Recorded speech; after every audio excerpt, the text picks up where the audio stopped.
ಎಲ್ರಿಗೂ ನಮಸ್ಕಾರ, welcome to our channel. So ಇವತ್ತಿನ ಇನ್ಫಾರ್ಮೇಷನ್ ಏನಂತಂದರೆ, ಗೃಹಲಕ್ಷ್ಮಿ ಯೋಜನೆಯ 19 ಮತ್ತು 20ನೇ ಕಂತಿನ ಹಣ ಯಾವಾಗ ಬರ್ತಿದೆ ಅಂತಂದ್ಬಿಟ್ಟು ಜನಗಳಿಗೆ ಇನ್ಫಾರ್ಮೇಷನ್ ಕೊಡೋಣ ಅಂತೇಳಿ ವಿಡಿಯೋನ ಮಾಡ್ತಾ ಇದ್ದೀನಿ.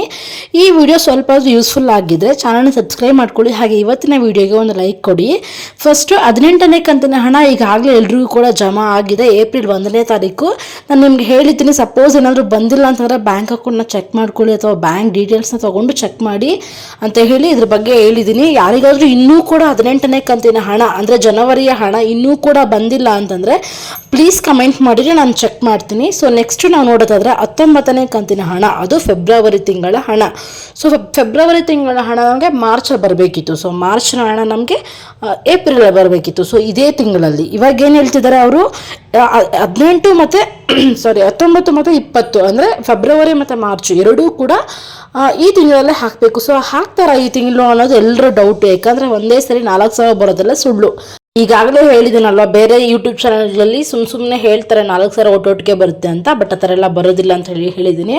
ಸೊ ನಾನು ಇನ್ನೊಂದು ವಿಷಯನ ಹೇಳಿದ್ದೆ ನಿಮಗೆ ನಿನ್ನೆ ವಿಡಿಯೋದಲ್ಲಿ. 19ನೇ ಏನು ಕಂತಿನ ಹಣ ಇದೆ ಅದು ಏಪ್ರಿಲ್ ತಿಂಗಳ 2ನೇ ವಾರದಲ್ಲಿ ಬರುತ್ತೆ ಅಂತ ಹೇಳ್ಬಿಟ್ಟು ಹೇಳಿದ್ದೆ. ಹತ್ರ 10ನೇ ತಾರೀಕು ಮೇಲೆ ಬರುತ್ತೆ ಅಂತ ಹೇಳ್ಬಿಟ್ಟು ನಿಮಗೆ ಡೇಟನ್ನು ಕೂಡ ನಾನು ಹೇಳಿದ್ದೆ. ಸೊ ಇವಾಗ ಓಕೆ, ನಮಗೆ ಮಾರ್ಚ್ ತಿಂಗಳು ಬರುತ್ತೆ, ಇನ್ನು 5 ದಿನ ತಾನೇ ವೆಯ್ಟ್ ಮಾಡೋಣ ಅಂತ, ಒಂದು 4 ದಿನ ಇದೆ. ಸೊ ವೆಯ್ಟ್ ಮಾಡೋಣ ಅಂತೇಳಿ ವೆಯ್ಟ್ ಮಾಡ್ಬೋದು. ಬಟ್ ನಮ್ಗೆ ಇನ್ನೊಂದು ಕ್ವಶನ್ ಬರುತ್ತೆ, ಮಾರ್ಚ್ ತಿಂಗಳ ಹಣ ಮತ್ತೆ ಯಾವಾಗ ಕೊಡ್ತಾರೆ ನಮಗೆ ಅಂತಂದ್ಬಿಟ್ಟು ಡೌಟ್ ಬರುತ್ತೆ.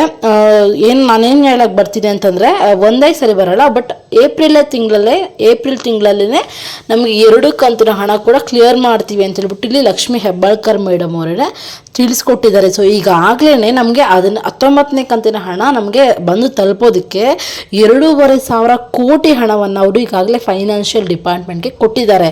ಸೊ ಅವರು ನಮಗೆ DBT ಮುಖಾಂತರ ಕಳಿಸ್ಕೊಡೋದು ಒಂದೇ ಬಾಕಿ ಇದೆ. ಹಾಗಾಗಿ 19ನೇ ಕಂತಿನ ಹಣದ್ದು ಭಯ ಇಲ್ಲ, ಟೆನ್ಷನ್ ಇಲ್ಲ. ಯಾಕಂದರೆ ಈಗಾಗಲೇ ಕೊಟ್ಟಿದ್ದಾರೆ ಅನ್ಬೇಕಾದ್ರೆ ಪ್ರಾಸೆಸಿಂಗಲ್ಲಿ ಇರುತ್ತೆ. ಸೊ ನಮಗೆ ನೆಕ್ಸ್ಟ್ ವೀಕಲ್ಲಿ ನಮ್ಗೆ ಏನೇನಾಗುತ್ತೆ ಬಂದು ತಲುಪಿರುತ್ತೆ. ಸೊ ಇವಾಗ ನಮಗೆ ಬೇಕಾಗಿರೋದು ಮಾರ್ಚ್ ತಿಂಗಳ ಹಣ. ಸೊ ಮಾರ್ಚ್ ತಿಂಗಳ ಹಣ ಯಾವಾಗ ತಲುಪಿಸ್ತೀರಾ ಅಂತ ಕೇಳಿದಾಗ ಹೇಳಿದ್ರು, ಗೃಹಲಕ್ಷ್ಮಿ ಯೋಜನೆಯ ಪ್ರಾಸೆಸಿಂಗ್ ಪ್ರಕಾರ ಅಂದರೆ ಏನು ಇದೆ ನಮಗೆ ಈ ತಿಂಗಳೆಲ್ಲ ಬರೋ ತಿಂಗಳು ಹೋದ ತಿಂಗಳು ಏನು ತಿಂಗಳ ನಡೀತಾ ಇದೆ ಅದೇ ಲೆಕ್ಕದಲ್ಲಿ ನೋಡೋಕೆ ಹೋದರೆ ನಮಗೆ ಜನವರಿದು ಫೆಬ್ರವರಿದು ಮಾರ್ಚ್ಗೆ ಈ ಥರ ಬರಬೇಕಿತ್ತು. ಸೊ ಮಾರ್ಚ್ದು ಏಪ್ರಿಲ್ಗೆ ಈ ಥರ. ಹಾಗಾಗಿ ಮಾರ್ಚ್ ತಿಂಗಳದು ಕೂಡ ನಾವು ಡಿಲೇ ಮಾಡೋದಿಲ್ಲ, ಇದೇ ತಿಂಗಳಲ್ಲೇ ಹಾಕ್ಬಿಡ್ತೀವಿ.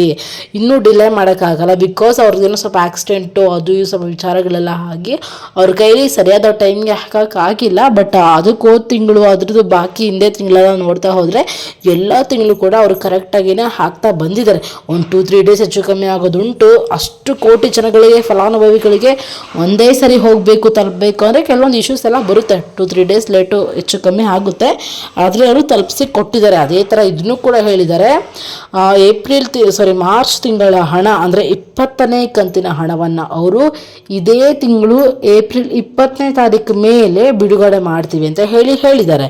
ಸೊ 10ರಿಂದ 20ರೊಳಗಡೆ 19ನೇ ಕಂತಿನ ಹಣ ಕ್ಲಿಯರ್ ಮಾಡಿಬಿಟ್ಟು 20ರಿಂದ 35 ಒಳಗಡೆ 20ನೇ ಕಂತಿನ ಹಣವನ್ನು ಕ್ಲಿಯರ್ ಮಾಡುತ್ತೆ. ಸೊ 19-20 ಎರಡೂ ಕೂಡ ಈ ತಿಂಗಳು ಮುಗಿಯೋಷ್ಟರಲ್ಲಿ ಕ್ಲಿಯರ್ ಆಗಿಬಿಡುತ್ತೆ. ಸೊ ಅದಾದಮೇಲೆ ನಮ್ಗೆ ಈಸಿ ಆಗುತ್ತೆ. ಎವ್ರಿ ಮಂತ್ ಏಪ್ರಿಲ್ದು ಮೇಗೆ ಈ ಥರ ಕಂಟಿನ್ಯೂ ಆಗ್ತಾ ಹೋಗುತ್ತೆ. ಹಾಗಾಗಿ ಏಪ್ರಿಲ್ ತಿಂಗಳಲ್ಲಿ ನಾವು ಮಾರ್ಚ್ ತಿಂಗಳ ಹಣ ಅಂದರೆ 19-20 ಎರಡೂ ತಿಂಗಳ ಕಂತಿನ ಹಣವನ್ನು ಕೂಡ ನಾವು ಕ್ಲಿಯರ್ ಮಾಡಿಬಿಡ್ತೇವೆ ಅಂತ ಹೇಳ್ಬಿಟ್ಟು ಇಲ್ಲಿ ಸಚಿವೆ ಲಕ್ಷ್ಮೀ ಹೆಬ್ಬಾಳ್ಕರ್ ಮೇಡಮ್ ಅವರು ಹೇಳಿದ್ದಾರೆ. ಅದೇ ಥರ ಅವರು ಫೈನಾನ್ಷಿಯಲ್ ಡಿಪಾರ್ಟ್ಮೆಂಟ್ಗೂ ಕೂಡ ಈಗಾಗಲೇ ಅವರು ಕೂಡ ತಿಳಿಸ್ಕೊಟ್ಟಿರುವಂಥದ್ದು. ಅವ್ರಿಗೆ ಕೂಡ ಹೇಳಿದ್ದಾರೆ ಈ ರೀತಿ ಮಾಡಬೇಕು, 35 ಅಷ್ಟರಲ್ಲಿ 2 ತಿಂಗಳದ್ದು ಕೂಡ ಕ್ಲಿಯರ್ ಆಗಬೇಕು ಅಂತ ಹೇಳ್ಬಿಟ್ಟು. ಸೊ ಹಂಗಾಗಿ ಇಷ್ಟು ವಿಚಾರ. ಸೊ ಐ ಹೋಪ್ ಇವತ್ತಿನ ವಿಡಿಯೋದಲ್ಲಿ ನಿಮಗೆ ಬೇಕಾಗಿರೋಂಥ ಇನ್ಫಾರ್ಮೇಷನ್ ಸಿಕ್ಕಿದೆ ಅಂತ. ಬೇರೆ ಏನೇ ಡೌಟ್ಸ್ ಇದ್ರೂ ಕೂಡ ಕಮೆಂಟ್ ಸೆಕ್ಷನಲ್ಲಿ ಕಮೆಂಟ್ ಮಾಡಿ. I am always ready to help you and ಇನ್ಫಾರ್ಮೇಷನ್ನ ತಿಳಿಸೋದಕ್ಕೆ ನಾನು ಯಾವಾಗಲೂ ನಿಮಗೆ ಹೆಲ್ಪ್ ಮಾಡಬೇಕು, ಸಪೋರ್ಟ್ ಮಾಡಬೇಕು ಅಂತ ಅಂದ್ಕೊಂಡೆ ಈ ಚಾನಲ್ ಓಪನ್ ಮಾಡಿರೋದು. ಸೊ ಹಾಗಾಗಿ ಕಮೆಂಟ್ ಸೆಕ್ಷನ್ ಕಮೆಂಟ್ ಮಾಡಿ. ಬೇರೆ ಏನೇ ಇದ್ರೂ ಕೂಡ ಕಮೆಂಟ್ ಮಾಡಿ. ಇವತ್ತಿನ ವೀಡಿಯೋಗೆ ಸಬ್ಸ್ಕ್ರೈಬ್ ಮಾಡಿಬಿಟ್ಟು ಹಾಗೆ ಇವತ್ತಿನ ವೀಡಿಯೋಗೆ ಲೈಕ್ ಕೊಡಿ.